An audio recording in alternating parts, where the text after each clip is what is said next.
All right, so let's take a look at more cases, commonly seen Medicare cases around the web, and see if we can give some advice.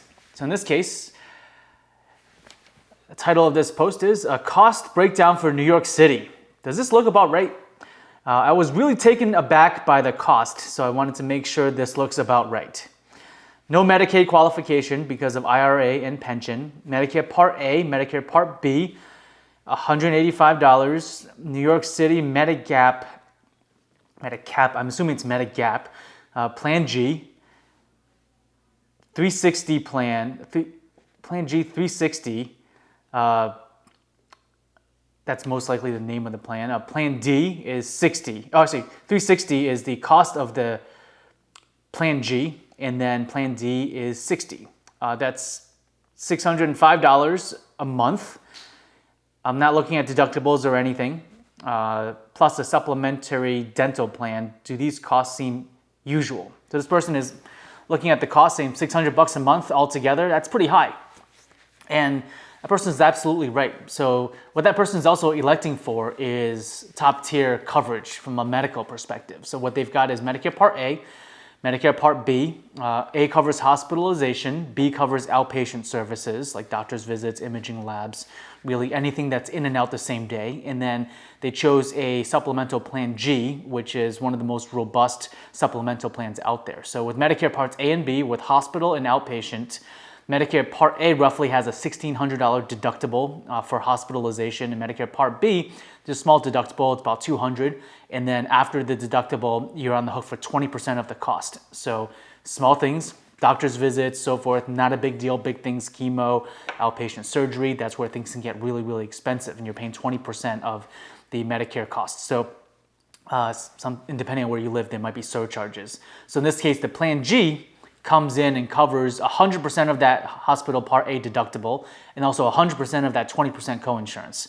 So this person, for medical services, not prescription, but medical services, they've got roughly a $200 deductible for the year, and after they meet that deductible for the year, they're okay. They're not going to pay anything when they go to doctors. They're not going to pay anything when they have labs, if they get an MRI, if they get PT, surgeries, they're not going to see a bill. The only thing that they'll have to pay for is some copays for prescription drug coverage, and also they've got great flexibility. They're able to go see any doctor, any hospital in the entire country that takes Medicare, especially in New York City. We've got a lot of different networks. We got a lot of clients in New York City. You've got a lot of people like to go to the New York Presbyterian. They're always having issues with Medicare Advantage plans, who's in network, who's not in network, and a lot of New Yorkers don't want to deal with that. They want to go to wherever they want to go, and unfortunately, a more expensive supplemental plan is the way to do it. And also New York City, or New York State in general, New York is what they call a guaranteed issue state, which means that for health insurance, even for Medicare recipients, you can switch to any plan essentially any year without going through medical underwriting. Now in other parts of the country, if you go on a Medicare supplemental plan, within the first 6 months of going on to Medicare, you can do so, no questions asked. After 6 months, doesn't matter if it's open enrollment, doesn't matter if it's any other enrollment periods for the other parts of Medicare.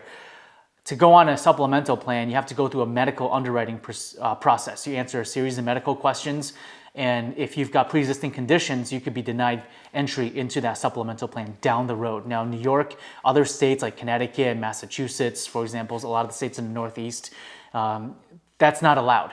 So what that means is that folks can start off on a lower cost plan, let's say Medicare Advantage plan, with a high out-of-pocket maximum when they're healthy, and if they get a big diagnosis and they're in that enrollment window, they can switch to a supplemental plan. So what's going to happen, right? The rates are going to go up because you have something called adverse selection, which is people that need this insurance isn't typically, insurance, the way it's structured, it's not something that we expect to use, even though healthcare, it's become a whole different conversation. So most of you, you're not saying, I'm going to buy my homeowner's insurance because next year my house is going to go on fire, and I'm expecting that event, so I'm going to buy the best coverage I can get, and next year my house goes on goes up in flames. I'm going to get a bigger, better house.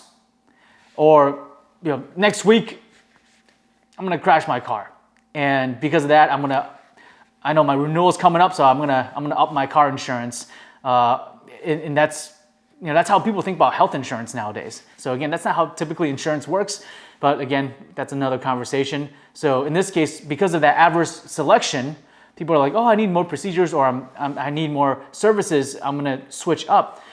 That's what's driving up the cost. So in guaranteed issue states, or in other states, even on the West Coast, where they're starting to introduce more things like the birthday rule, meaning that on your birthday or on the anniversary of your policy, you can switch plans into a like or lesser supplemental plan, no questions asked. That's driving up the rates. That's why these rates are so high.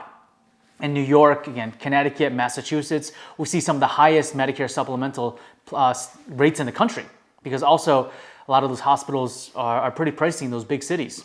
Versus if we even just move a few states down, the Carolinas, we just wrote a policy, Plan G, $125 for somebody that's 65 years old. So in that case, the all-in expense for that person is going to be somewhere around $300, $350 a month versus $600 a month. So depending on the state, the supplemental prices can absolutely vary. So in this case, this person has a couple of other options to consider. If they're in pretty good health, they can consider switching down to a lower cost supplemental plan, like a Plan N, for example, which adds some copays, $20 copays at the doctor, $50 copays at the emergency room. Oftentimes, supplemental Plan Ns can be a couple $100, $300, $400 less a year.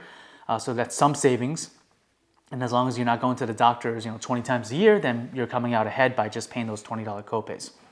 Also, high deductible supplemental plans, like a high deductible Plan G, which roughly has a $2,000 deductible, after which it covers you 100%, just like traditional Plan G. Those policies can be a small fraction of the cost of a regular Plan G. That's something to be aware of as well. Pair that with a hospital indemnity plan. So if, again, these are not things that we're going to talk about in this video, but just some additional options to consider versus buying a traditional Plan G in this case in a high cost state.